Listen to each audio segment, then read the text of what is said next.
On the morning of November 1st, 2002, a 54-year-old man named Lonnie Turner stood inside the back room of a funeral home, carefully trimming the hair on a dead man's head.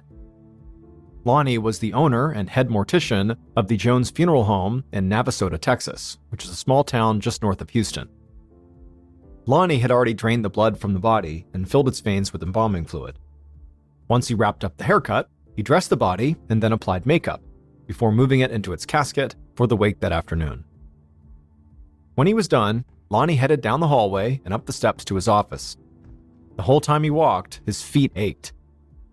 Lonnie was only 54, but lately, he'd been feeling exhausted from his job, and from all the volunteering he did outside of work. As he reached the sitting area outside his office, he looked at the photos that lined the walls. There were pictures of Lonnie with the town mayor, the Chamber of Commerce, and the Navasota School Board. He was the first African-American member of the Navasota City Council, and just 2 years ago, he'd received the Citizen of the Year award from the Chamber of Commerce. The plaque hung on the wall just outside his office, and every time he looked at it, he felt a swell of pride. But when he went into his office, Lonnie's smile quickly faded. Because his 21-year-old son, Junior, was sitting in Lonnie's chair with his feet up on Lonnie's desk, talking loudly nonstop into his cell phone. Lonnie tried to get his son's attention, but Junior just clearly ignored him. So Lonnie just stood there, arms crossed, giving his son a very stern look. Finally, Junior stopped talking on the phone and turned to face his dad. But instead of saying hello to him, he told his dad that he was about to register for the Texas Mortuary Law Exam, which he had to pass to get his mortician's license. And getting that license was the very first step for Junior to be able to take over the family business, something Lonnie was all too aware of. Now, Lonnie knew part of Junior probably just wanted to get out of his father's shadow. It had to be hard sometimes when your father was one of the most well-known people in town, but as much as Lonnie did want to hand over the funeral business to his son, he wasn't going to do that until he felt certain that his son could actually handle it. Because currently, his son acted really immature basically all the time. And so instead of Lonnie reacting to what his son had just told him about taking this mortuary exam, Lonnie just said, okay, well, there's still work to be done here at the funeral home. And then before Junior could protest, he told him he had to move their latest client's coffin into the chapel for the wake, he needed to order more embalming fluid, and get the company car washed. Then Lonnie threw the car keys to his son, and after Junior grabbed him, he just stood up and stormed out of the office looking totally annoyed. But Lonnie didn't care. He was tired of his son's bad attitude and entitled behavior, and he knew he needed to be tougher on Junior. If he didn't, he felt like Junior's habit of being sort of lazy could land him in serious trouble. Just then, Lonnie heard voices coming from outside of his office. He peeked into the hallway, and he saw his son talking to another young man. It was 19-year-old James White, Lonnie's godson. James had grown up around Lonnie's family, and had always looked at Lonnie like an uncle and at Junior like an older brother. Now, James worked part-time at the funeral home with both of them. But as Lonnie listened to this conversation that was going on, he realized his son was telling James to do several of the tasks that Lonnie had literally just assigned him. And he'd caught Junior doing this before, paying James extra to do work he wanted to avoid, and taking advantage of the fact that James looked up to him and would basically do whatever he asked. And this made Lonnie furious, because he didn't give Junior tasks just to keep him busy. They were a way of preparing him to take over this business. For Lonnie, this was just further proof that his son was not ready for serious responsibility. Lonnie sighed, but he didn't confront his son or James. He just let them do their work and then told them to leave early. Once they were gone, Lonnie spent the afternoon making preparations for upcoming funerals and speaking to grieving family members. By the time he could finally head home, he was totally exhausted. After locking up the funeral home, Lonnie drove through downtown Navasota towards a small neighborhood at the edge of town. When he pulled up in front of his big 2-story house, it was dark outside. He parked and walked around the house to the back porch. The light was on and the back door was unlocked, just like Lonnie always left it. He went inside and noticed that Junior wasn't home yet. Lonnie assumed he was out with his friends, like usual. So Lonnie just turned on the TV and made himself some dinner. He ate, watched some local news, and then spoke to a client on the phone around 9:15. They talked for a few minutes, and then after that, Lonnie headed to bed.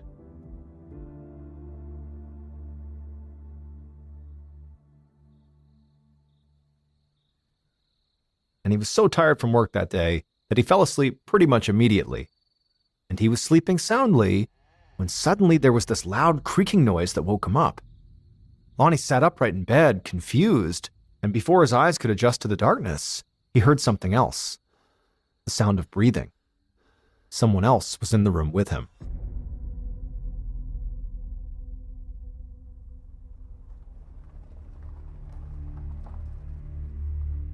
A couple hours later, just before midnight, Lonnie's son, Junior, pulled into the driveway outside the house.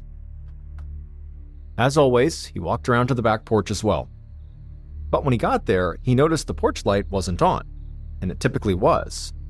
And so he checked the bulb and actually found that it was slightly unscrewed. So he tightened it until the light came back on. After that, he opened the unlocked door and went inside. He headed upstairs to his bedroom, but on the way there, he noticed his father's bedroom door was open. Now, his dad always slept with the door shut, and it wasn't like him to be up this late. So Junior called out and asked if everything was okay, but there was no response. So Junior walked closer to the open door and peeked inside. But when he did, he saw his dad was not in bed. Instead, Lonnie was lying on the floor beside the bed, perfectly still. And on the wall above him was a huge, dark red streak of blood. Junior just stared for a moment in shock, and then immediately turned and sprinted to his bedroom. There, he lifted up his mattress, revealing a collection of handguns, and he grabbed one at random. He jammed the gun into the waistband of his pants and then fled down the stairs. Junior burst through the back door, jumped into his car, and started speeding towards the nearest police station. As he drove, he used his cell phone to call 911. When the dispatcher asked what the emergency was, Junior told them his dad had been shot and killed. When they asked if he had checked for a pulse, he admitted that he hadn't. He said he'd left in a hurry because he was scared whoever had killed his dad might still be in the house.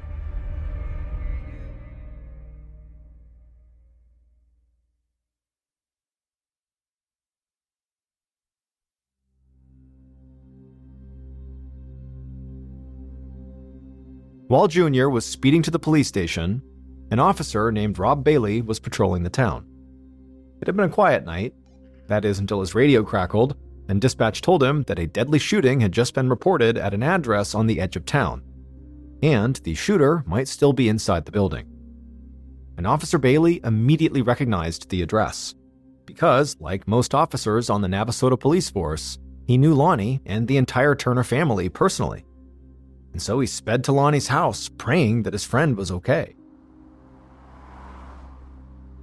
When he got there, he parked and headed straight to the backyard, because he knew Lonnie always went in through his back door. But while he was rounding the house, he saw something that made him stop in his tracks.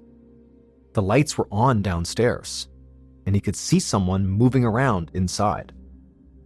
Now, part of Officer Bailey hoped that this shadowy figure was Lonnie himself, and that despite the report of a deadly shooting here, that Lonnie was somehow okay. But he knew that wasn't likely. More likely was this shadowy figure was the shooter. And so with his hand on his sidearm, Officer Bailey carefully walked to the back porch and knocked on the back door. There was a long moment of silence, then he heard footsteps from inside. The door opened, and when Officer Bailey saw who was standing there, he was confused. He recognized the man. But it wasn't Lonnie Turner. It was Lonnie's brother, Lawson, which was very unusual because the officer knew that Lawson lived almost 3 hours away. And as for Lawson, he also looked confused to be seeing a police officer standing at the door. And when Officer Bailey told him that he was actually here responding to a possible shooting, Lawson looked even more bewildered. He said he didn't know anything about a shooting and said he had only arrived a few minutes ago and found the house totally empty. Officer Bailey didn't know what to make of that, but he asked Lawson to please wait outside, and then Officer Bailey went into the house. Bailey went straight to Lonnie's bedroom, and there, just as Junior had described it, he would find Lonnie Turner laying on the ground beside the bed, with the wall streaked with blood behind him. Bailey leaned down to check his friend for a pulse, but there wasn't one. Officer Bailey just stood there for a moment, struggling to process the fact that his friend and one of the most respected men in the city was dead, most likely murdered. A moment later, Officer Bailey collected himself and radioed for backup. After that, he remembered that he had a possible suspect waiting outside.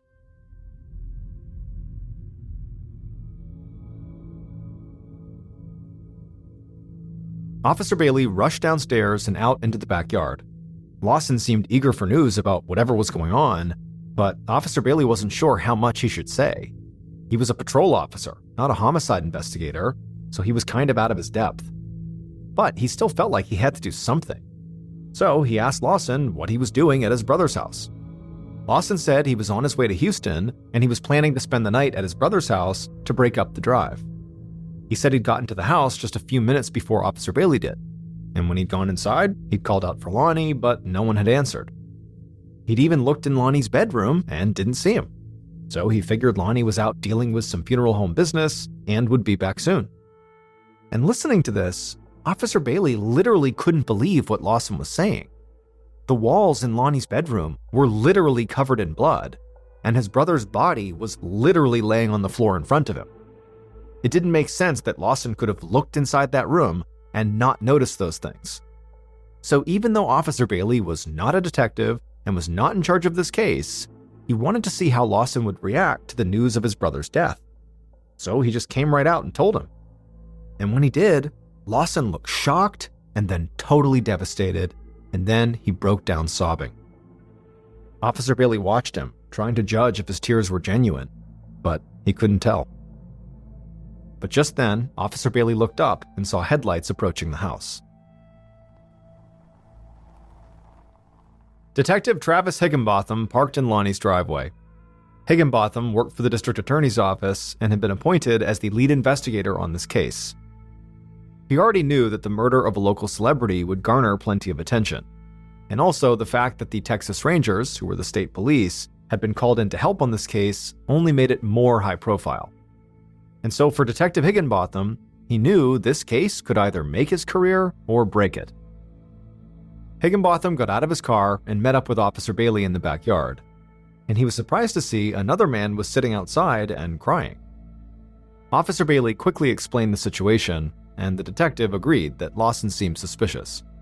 But before Higginbotham could even begin to think about that, he needed to go inside and survey the crime scene. He went to Lonnie's bedroom and took note of the trajectory of the blood spatter on the walls. Then he examined Lonnie's body, and the detective found 2 bullet casings from a 9mm pistol nearby. Given the location of the wounds and the fact that there was no gun anywhere in the room, it was fairly obvious this couldn't be a suicide. So Detective Higginbotham started looking around for clues about a possible motive for murder. Nothing in Lonnie's bedroom, or the rest of the house for that matter, had been disturbed. Lonnie's wallet and his watch were out in plain sight, and there was also $7,000 in cash in an unlocked safe. So it didn't seem like the motive for this was robbery. There were also no signs of a break-in, which made sense considering Lonnie kept his back door unlocked.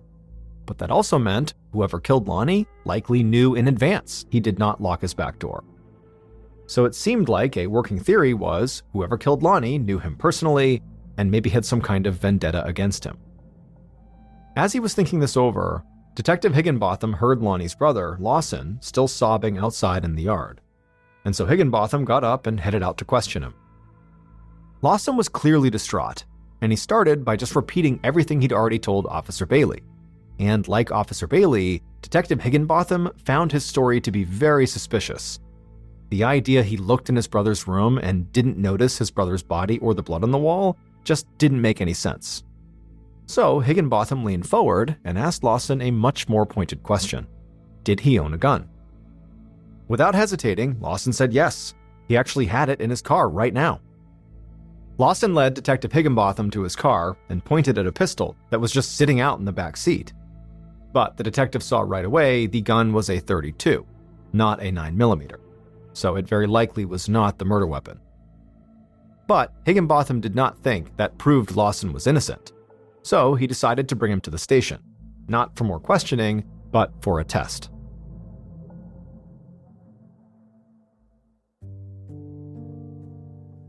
Once they were at the police station, Higginbotham had Lawson's hands swabbed for gunshot residue.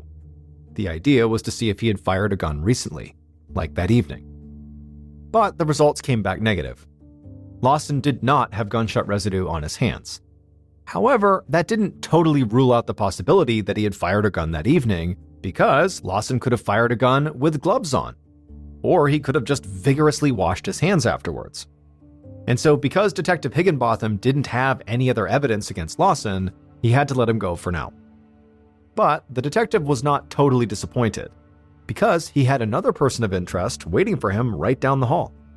In a nearby interview room, a Texas Ranger was already questioning Lonnie's son, Junior. Detective Higginbotham joined their session and began observing Junior's behavior. Unlike Lawson, who'd been devastated by his brother's death, Junior seemed strangely calm. And his story also seemed very suspicious. According to Junior, when he'd seen the blood on his dad's wall, he had immediately assumed that his dad was shot and killed, even though he didn't hear gunshots or see shell casings, and he didn't check to see if his dad still had a pulse. Junior claimed this was all just gut instinct, but Detective Higginbotham thought it sounded more like Junior already knew what had happened before he'd ever stepped foot into his father's room. But again, Junior swore that was not true. He said he'd been terrified that whoever had shot his dad was still in the house, so he grabbed one of his own guns to protect himself, and then to prove his story, Junior pulled a handgun from his belt and placed it on the table. Higginbotham was stunned. Civilians were not supposed to be allowed to bring weapons into police stations. The detective didn't even know how Junior managed to get the gun inside. But regardless, Junior having a gun during his interview definitely did not make him look any less guilty. However, when Detective Higginbotham took a closer look at the weapon, he saw it was not a 9mm. But still, if Junior owned an arsenal of handguns, the detective figured there could be a 9mm in there somewhere. So, just to be safe, Detective Higginbotham also had Junior's hands swabbed for gunshot residue. And this time, the test came back positive, which would typically mean that Junior fired a weapon that night.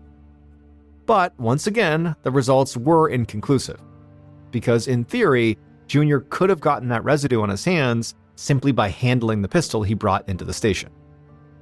Higginbotham was weighing this possibility when he got a call from the team of investigators who were still collecting evidence at the crime scene. They'd just found the cache of guns under Junior's mattress, and one of them was a 9mm pistol. Now, it would have to be tested against the shell casings found at the crime scene, which would take time, but it could be the murder weapon. And when Higginbotham confronted Junior about this, Junior's response shocked the detective, because Junior claimed that that specific 9mm gun had actually disappeared from his collection several weeks ago. He had no idea how it had gotten back under his mattress.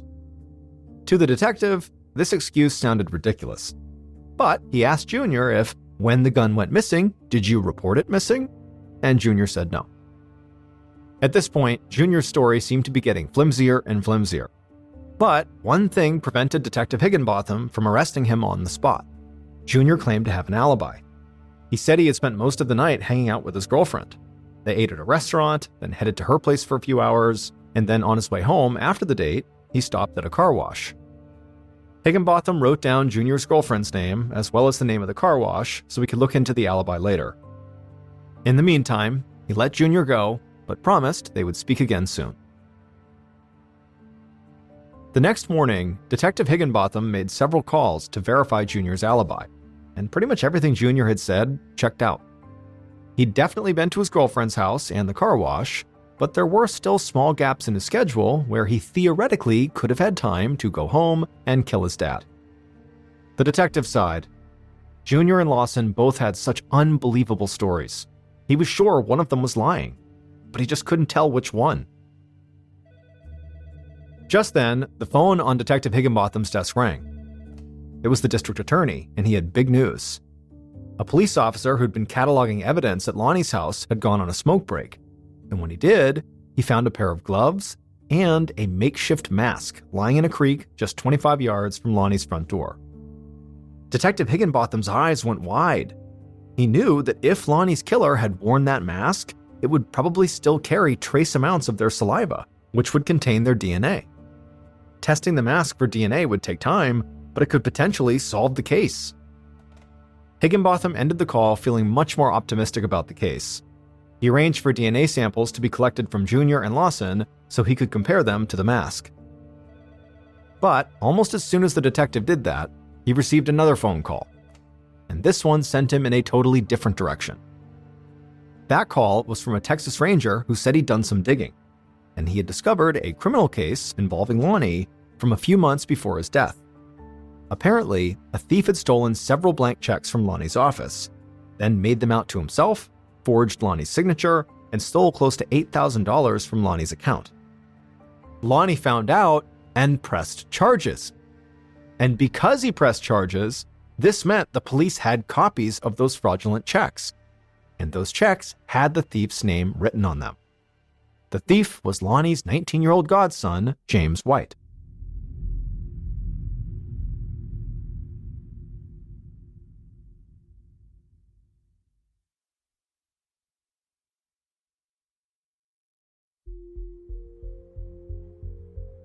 After speaking to the Texas Ranger, Higginbotham asked around and learned that James White worked part-time at the funeral home.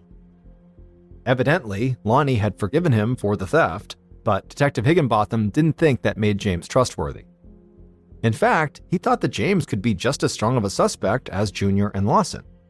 James was close to the family, he likely knew that Lonnie kept his back door unlocked, he also might have even known where Junior hid his guns. And so Detective Higginbotham knew he needed to question James immediately.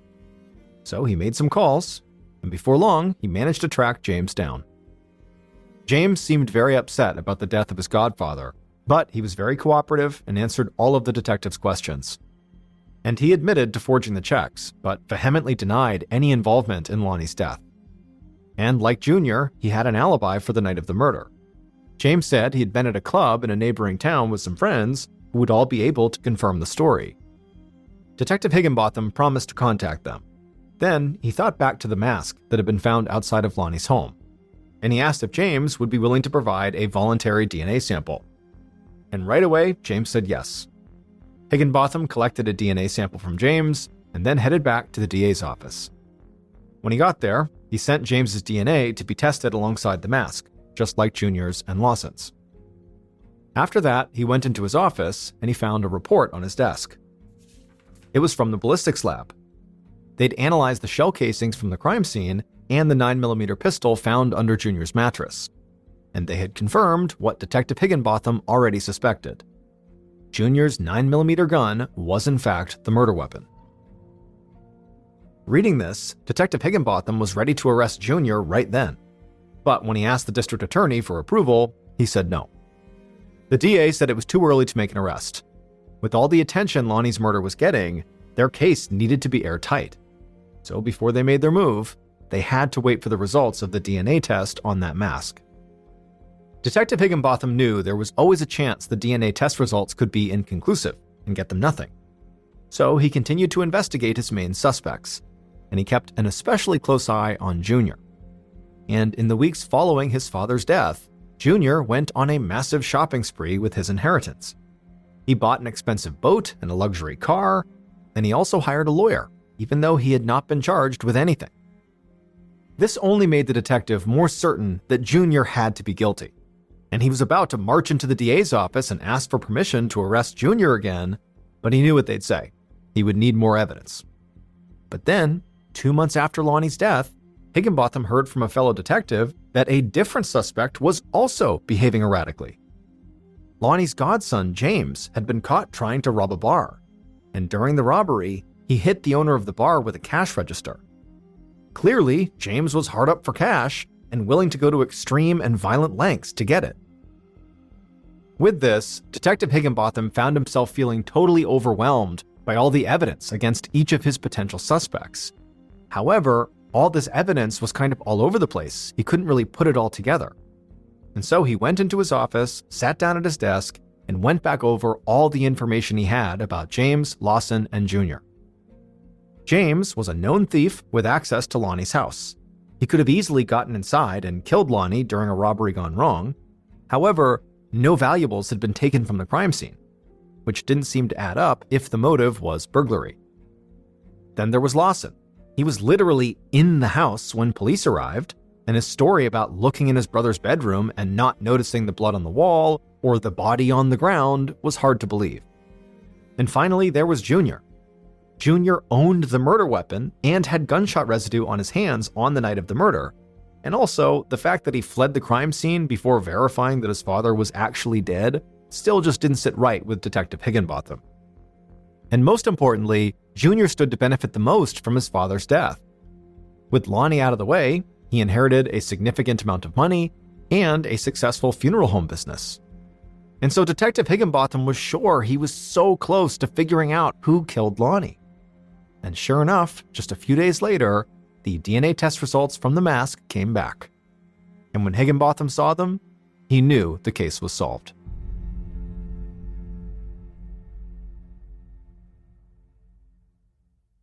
Based on the evidence collected at the crime scene and interviews conducted throughout the investigation, here is a reconstruction of what police believe happened to Lonnie Turner on the evening of November 1st, 2002.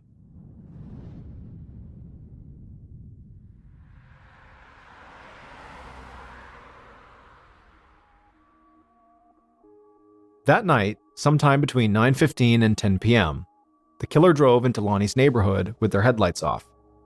They parked outside of Lonnie's house, then put on their gloves and their mask, a mask they had made earlier by cutting holes in a gym shoe bag. Now, if all went according to their plan, no one would see them tonight. But if somebody did catch a glimpse of them, the killer could not afford to be recognized. And so as an extra safety measure, the killer grabbed a 9mm pistol that they'd brought with them, and then stepped out of the car and hurried towards the back of Lonnie's house. When they got to the porch, they reached up and unscrewed the porch light bulb just enough to break the circuit and kill the light. Then the killer reached for the doorknob, and as expected, it was unlocked. The killer headed inside and went straight for the master bedroom. They knew the thing they'd come here for was inside of that room. They reached the door, turned the knob, and carefully pushed the door open just a crack. The killer peeked inside. He saw Lonnie was lying in bed, snoring. The killer watched Lonnie for several seconds. They knew entering the room was risky, but at this point, they'd come too far to turn back now. So eventually, they pushed the door open further and began to go inside. However, the killer only got 1 foot into the bedroom before the door made a loud creaking sound. The killer froze. They looked over at the bed, and to their horror, Lonnie stopped snoring, sat up suddenly, and looked right over at them. For a moment, the two just stared at each other. The killer had no idea if Lonnie could recognize them with their mask on, but Lonnie looked like he was about to stand up and confront them, so in a panic, the killer raised their gun and fired. Lonnie screamed, and the killer immediately fired again, and Lonnie went limp and then rolled off the bed onto the ground. The killer was so shocked by what they'd done that they didn't even wait to see if Lonnie was dead. Instead, they just turned and ran out of the room, completely forgetting the thing they had come here for.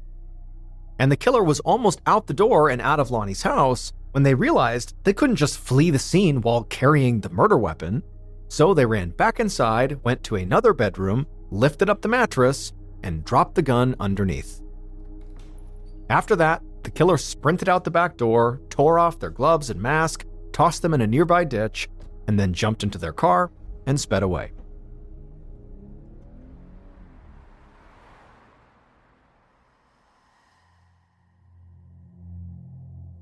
In their panic, the killer never considered the fact that they had been breathing through that mask the entire time they were in the house. So they didn't realize that that mask was full of their DNA. And so if investigators got the mask, it would lead them directly to the killer. When Detective Higginbotham saw the DNA test results, he knew the killer was not Lonnie's son, Junior, who owned the murder weapon, and it wasn't Lonnie's brother, Lawson, who was in the house when police showed up.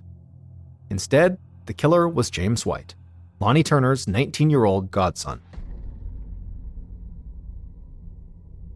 James was desperate for money and willing to do just about anything to get it. And he'd been to Lonnie's house countless times, so he knew Lonnie kept the back door unlocked, and he kept a safe full of cash in the master bedroom. He also knew where Junior kept his gun collection. So James planned a robbery. He bought a pair of gloves and made that makeshift mask, and then 2 weeks before the murder, he stole the 9mm pistol from under Junior's mattress. not because he wanted to kill Lonnie, but just in case anything went wrong. Finally, on the evening of November 1st, James put his plan into action. But when the bedroom door creaked and it woke Lonnie up, James knew he was caught. So he shot Lonnie in a panic and then ran away without even taking any money, even though Lonnie's safe, which contained $7,000 in cash, was sitting unlocked not far away. Which means James killed his godfather for nothing. James was arrested and quickly confessed to pulling the trigger. He also admitted that he'd convinced his friends to lie about his alibi. However, James insisted that the crime was not actually his idea. He claimed Lonnie's son, Junior, had literally forced him to commit the murder at gunpoint because Junior wanted his inheritance. However, there was no evidence suggesting that actually happened. Ultimately, James White would make a plea deal and received a 20-year sentence. A quick note about our stories: they are all based on true events, but we sometimes use pseudonyms to protect the people involved, and some details are fictionalized for dramatic purposes. Morgantown, West Virginia is this beautiful place nestled at the bottom of this huge mountain range called the Green Mountains. It is a big-time college town, as the famous West Virginia University is located there, and so during the school year, the town is full of young people, and during the football season, the town is absolutely buzzing with excitement.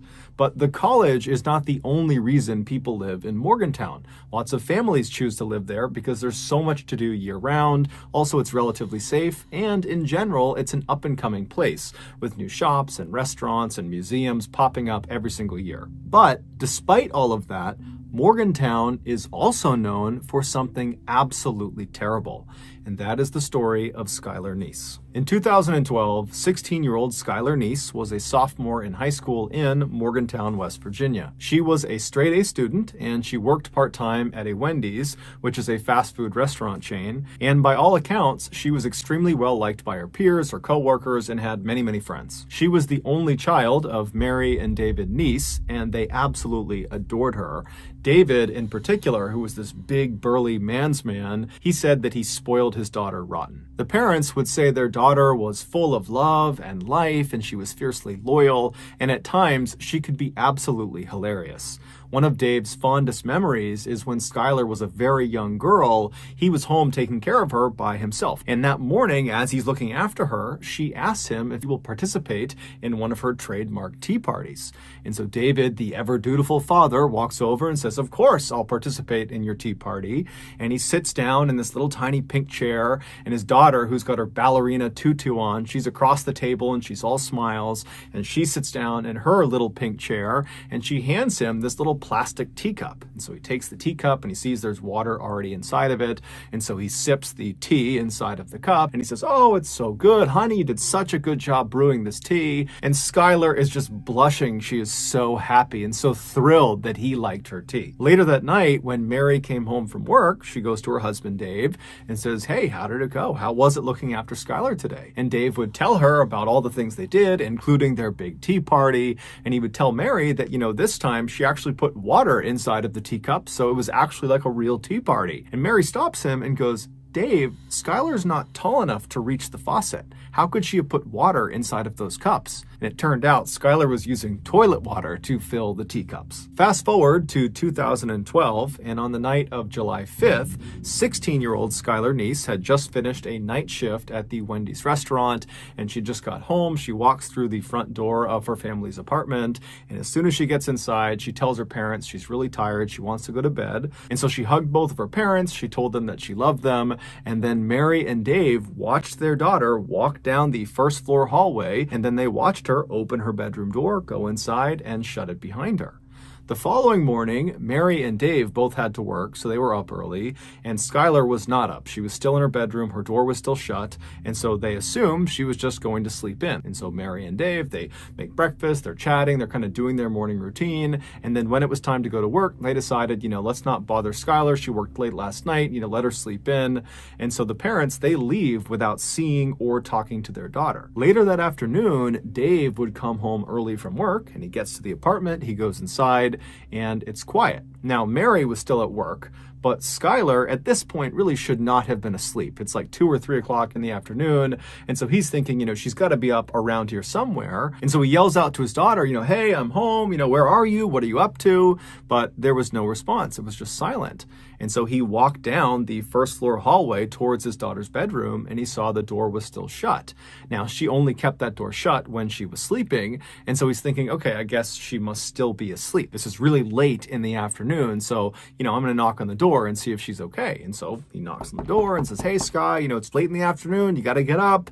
But there was no answer, and when he listened to the door, there was no noise coming from the bedroom. And so he thought that was pretty weird, and so he knocked a few more times, he yelled out a few more times, and when there was no response, no answer, no sound, he opened the door up, and when he looked inside, Skylar was not in there. Now, Dave was thinking to himself, I don't think my daughter told me that she would be gone today, or at least not right now. And he's trying to think, did she say something? Was she meeting someone today? And he couldn't think of it.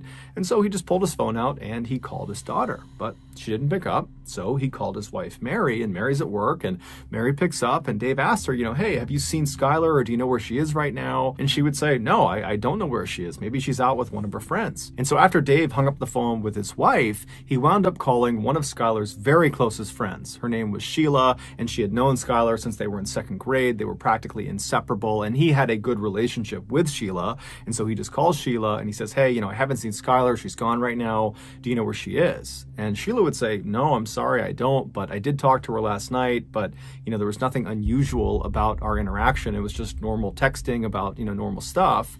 And so Dave said, okay, thank you. Well, if you could, can you please try to get in touch with Skylar? And if you do get in touch with her, please tell her to get in touch with us. Or if you hear anything about her, please just let me know. After Dave hung up the phone with Sheila, he kind of stopped and just looked around his daughter's bedroom and thought, maybe there's some clue in here about where she's gone. And at first glance, really nothing seemed out of the ordinary. But when he walked around her bed and was looking inside of her closet, he saw the mesh screen that should have been mounted on the outside of her window was in her closet. And he's thinking, why is that in there? There's no reason for it to be in the closet. And so instinctively, he just turns around and walks over to the window that this screen is supposed to be on. And when he looks down at the bottom of the window, he sees it's open. Barely, just enough where you could maybe get your fingernails underneath the window and pry it open. And so Dave reaches down and opens this window all the way. And because there was no screen on this window, he just stuck his head all the way out the window. So his head is outside of the apartment. He's just kind of looking around,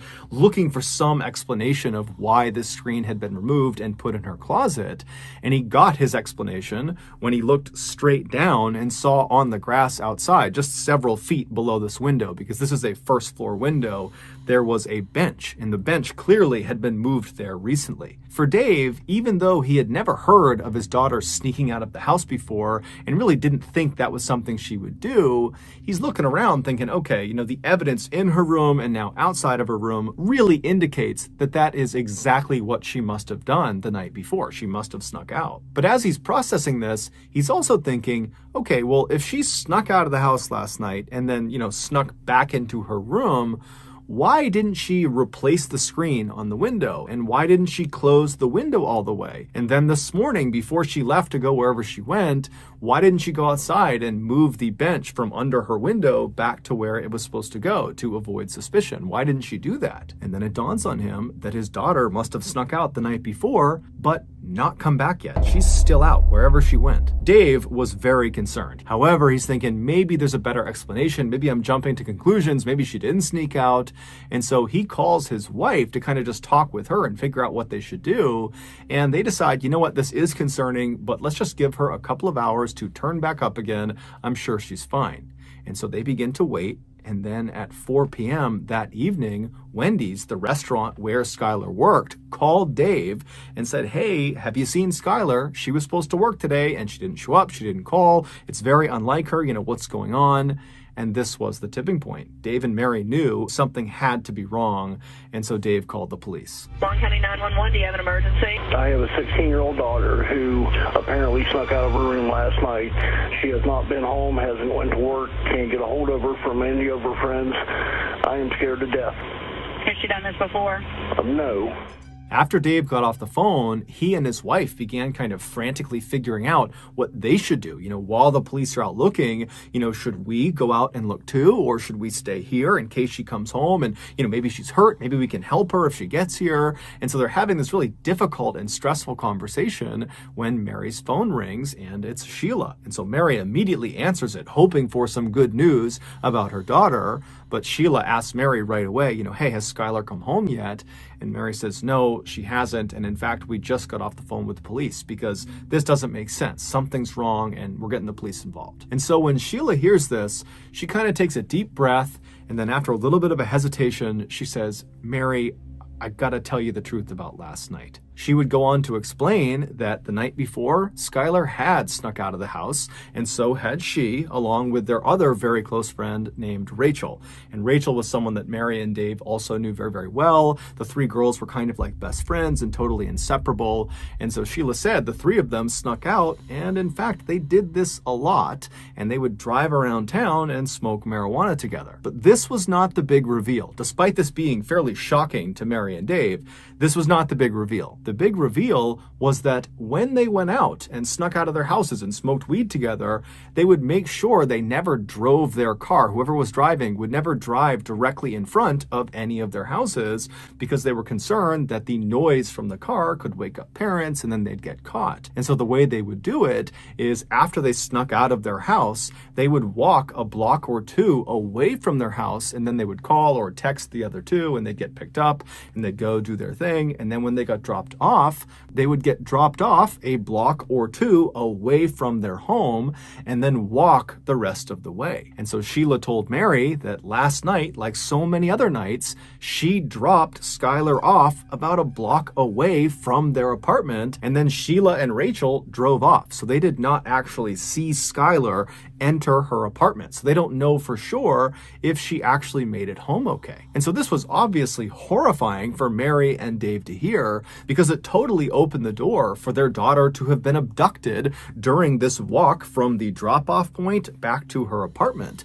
And the street she was on was not well lit. It's the middle of the night. It's dark. She's potentially high on marijuana. And so it seemed like that was a very realistic thing that could have happened, as horrifying as it sounded. And so after Mary got off the phone with Sheila, she called the police and she updated them about what Sheila had told her. And then Mary and Dave met up with Sheila and Sheila's mother and began searching the immediate area around their apartment in hopes that maybe, she fell somewhere and she's trapped and she just needs to be picked up or helped in some way. But after searching for several hours and knocking on dozens and dozens of doors, nobody saw anything, nobody knew anything, there was no sign of Skylar. And so as this group is totally down, they don't know what to do, they feel totally helpless, they know the police are out looking for Skylar, but they want to do something and they don't know what to do. And that's when Mary remembers there is a security camera on the outside of their apartment building that is looking down at the road. And so right away, the four of them literally run back to the apartment building. They go inside, they find the security manager, they explain the situation, and sure enough, he pulls up the footage from the night before,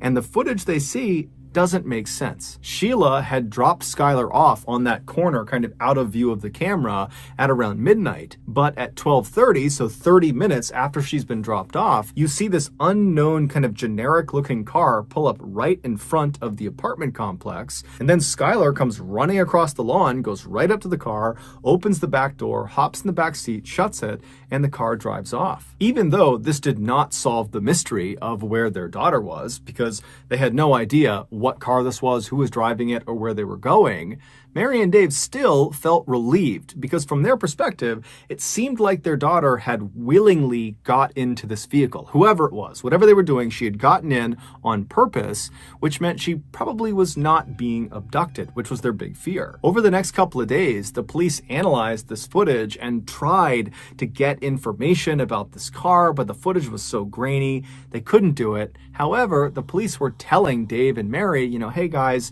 I'm sure Skylar is going to show up any day now. As much as you may not want to believe it, that your daughter is capable of running away, it is fairly common for teens to do that. They'll run away and then, a couple days later, they'll pop back up.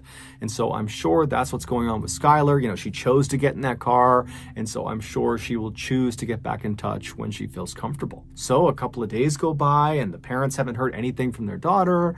and then a couple of weeks go by, still nothing, and then a couple of months go by, still nothing. And this is all despite the fact that there is a massive search happening led by the police, and locals in Morgantown have put flyers up everywhere that have pictures of Skylar Neese's face everywhere in town and in neighboring towns. It was like you could not go 5 feet without being reminded that this girl is missing. Have you seen her? If you have, give us information. Despite the amount of publicity this case was getting, no one came forward with any meaningful information. It was like Skylar had just vanished and no one had a clue what happened to her. Her parents were obviously devastated that they had no idea what happened to her, but they were kind of holding on to this idea that, maybe she did run away and maybe she will eventually be in touch with us. But by December of that year, so 6 months after Skylar had gone missing, no one had heard from her, no one had seen her, no one had any idea where she was, there was no new leads. And so people were starting to feel less and less optimistic, and the case was starting to kind of go cold. And then on December 12th, something totally unexpected happened that changed everything. On that night, Rachel, the other friend who had been there with Sheila and with Skylar on the night that Skylar had vanished, she has a full-blown nervous breakdown. In fact, it's so bad that she's screaming and running around and she's punching her family members, and her mom actually calls the police on her. I have an issue with a 16-year-old daughter of mine. I can't control her anymore. She's screaming. She's running through the neighborhood. Give me the phone. No, this is over. This is over. Hurry up. Oh, God. Hurry up, please. After this call was made, the police show up to Rachel's house and they take her away to a psychiatric hospital. And then several days later, when she was released from that hospital, she went straight to the Morgantown Police Department. She walked inside and said, "I got to get something off my chest about Skylar." Apparently, whatever it was that she had been keeping secret had just been too difficult to keep inside. It was quite literally driving her crazy. And so the police said, "Okay, great." And they brought her into an interview room. They sat down and they said, "Okay, what do you got for us?" The following has been pulled from what Rachel told police. Back on July 5th, 2012, Skylar came home from that night shift at Wendy's. She goes inside her family's apartment. She says goodnight to her mom and dad. She goes into her bedroom and she shuts the door, and she's laying on her bed. She's on her phone. She's not going to bed quite yet. And as she's laying there, she starts getting text messages from Rachel and also from Sheila asking her if she wants to sneak out that night. Now, Skylar didn't want to, and she said as much because she was actually hurting. She was mad at her two friends. According to some of her other friends that went to school with her and Rachel and Sheila, the three of them were totally inseparable, but lately, kind of the few months leading up to when she ultimately disappeared, there had been tension in their group. It seemed like Sheila and Rachel were getting very, very close and kind of pushing Skylar away, and Skylar was starting to pick up on it. It was little things like Sheila and Rachel would show up to school in matching outfits, but they wouldn't tell Skylar beforehand, kind of leaving her out. Or whenever they posted selfies of the three of them, Skylar was always relegated to the back or kind of in some other way obscured to make sure she was not the focal point of the picture. It was just very obvious that they were deprioritizing Skylar, and it was really hurting Skylar's feelings. And so it seemed like her way of standing up to them and kind of telling them that she was upset was to turn down their offer of sneaking out and smoking weed with them. But over the next couple of hours, Skylar would eventually say, "Okay, fine, I'll come with you guys. I'll sneak out and we'll go smoke together." Just before 12:30 a.m. on July 6th, Skylar gets off of her bed. She walks over to her window. She lifts it up and she pulls the screen off, and she walks over to her closet. She puts the screen in her closet and shuts the door to the closet. And then she walks back over to the window and crawls out and lowers herself down onto the grass below. And then she walks over and grabs the bench and slides it over and puts it right underneath her window. And then she stands on the bench and reaches up and pulls the window down so there's just a little crack left so she can get back inside. And then she just waited by the side of the apartment looking out towards the road. And right after 12:30, this car, the unknown car on the surveillance camera, pulls right in front of the apartment building, and Skylar runs over to it, opens up the back right door, and climbs inside. This unknown car was Sheila's car. Sheila was driving, and Rachel was in the front passenger seat. It would turn out Rachel and Sheila lied about basically everything, including what time they picked up Skylar. So the three girls, they drive away from Skylar's apartment, and Sheila hops on a highway and starts driving northwest. Now, the girls did not immediately start smoking inside of the car. They decided instead they would actually drive to a location, get out, and smoke there. And the place they decided on was a spot they had smoked at before. It was a known hangout spot for teenagers. It was located about 45 minutes away, just barely across the border into Pennsylvania. It was down this kind of old country road that nobody ever went on. And so Sheila drives the car 45 minutes. She crosses into Pennsylvania. She finds the turn onto this old road. They drive down it a little ways until they're pretty far away from the highway, at which point Sheila pulls off the road onto the grass, parks the car. The three girls get out and they walk past the car a little ways down the path to a clearing on the right. There was a hill that went up on the right, and they would kind of sit on this hill looking downhill, and that would be where they would smoke. And so the three girls, they sit down, they're all next to each other facing downhill. They're not facing each other. And Sheila, who was sitting all the way to the right with the car being over to the left, she pulls out the marijuana joint and she's about to light it, but she realizes she does not have a lighter. And so she asks Rachel and Skylar if they have a lighter, and they both pat themselves down. They're checking themselves. They don't have a lighter. And then Sheila says to Skylar, who's all the way to the left of the way they're sitting, so Skylar is closest to the car, she asks Skylar, hey, can you go in the car and get the lighter that I know is in there? And Skylar said, no problem. So Skylar, she stands up and she turns. Her back is to her two friends. And as soon as she starts walking, what she would have heard is the sound of her two friends standing up as well, and then loudly saying, 1, 2, 3. And on 3, Skylar would have felt two knives being plunged into her back by Rachel and by Sheila. In a panic, Skylar does not even turn around. She just starts taking off running towards the car, and she manages to run away from her attackers.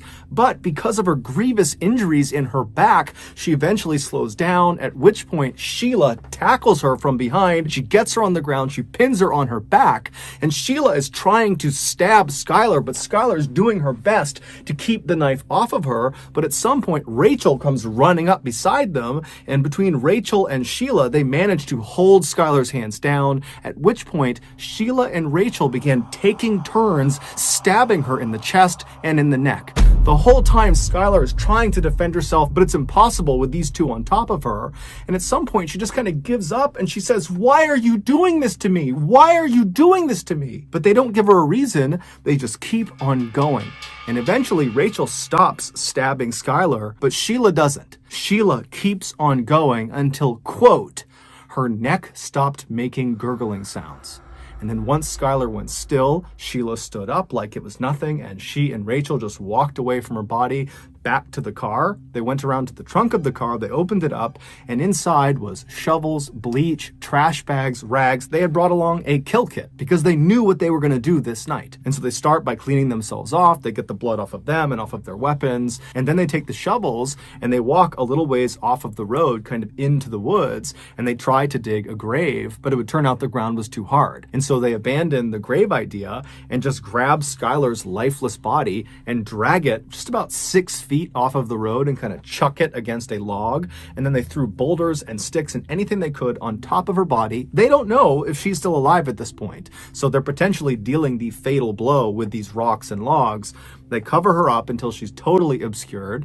And then the two girls just walk back up. They grab their shovels, they grab their rags, their bleach, they put it back in the trunk, they hop in their car, and they drive away. It would turn out Rachel and Sheila had been planning this for months. The reason? They didn't like Skylar anymore, and apparently it wasn't enough to just be mean to her and not include her in things. They actually needed to kill her. And so the entire night that they went out and snuck out, that was all planned.